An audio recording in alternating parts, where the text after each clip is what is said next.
По години во кои институциите не успеаја да ги тргнат од улиците, дел од стотиците говеда во Кривопаланечко сами си најдоа излез. Ја напуштија државата. 6 волови кои со месеци беа игнориран проблем на терен, преку ноќ стана прекуграничен инцидент и завршија во Бугарија, но и на насловните страници на тамошните медиуми. Наместо решение дома, случајот сега се решава надвор од границата. Откако биле забележани во атарот на бугарското погранично село Ѓуешево, градоначалничката на Кюстендил Татјана Ѓеоргиева веднаш ги алармирала надлежните служби. Животните биле фатени и префрлени во привремен објект, каде што ќе останат додека трае постапката. Таа е веќе покрената и ќе се води строго според законските процедури, вели за телевизија 24 градоначалничката Ѓеоргиева. Како ќе постапите сега со состојбата? Значи не мога точно да ви кажа, защото по закон трябва да има няколко дни изследвани са животните, не са болни животните. Но си има по закон там колко дни да мине карантина. И очакват, това в община Кюстендил трябва да вземат решение. Добро. Как ще се случат нещата. Добро. Има опција да бидат вратени во Македонија? Не знам как ще се разберат. Но проблемот не е од вчера.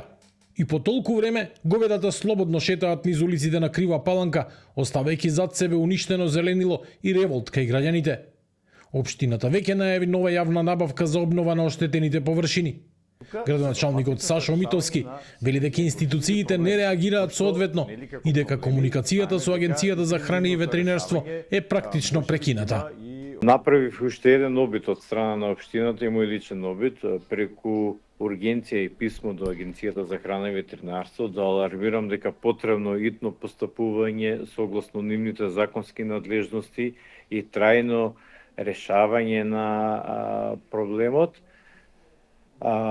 Тие ми одговорија можеби на еден дрзок начин во кој што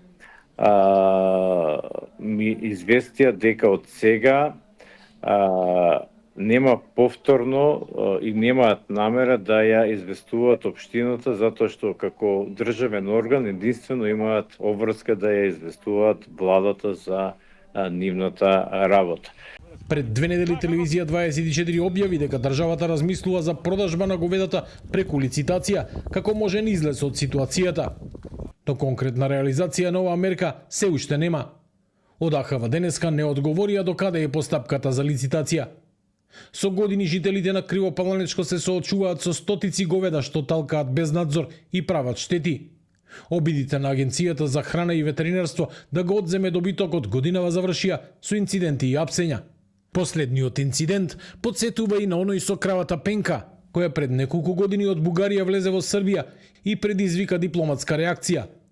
Иако според правилата требаше да биде успиена, под притисок на јавноста и институциите, сепак беше вратена кој собственикот.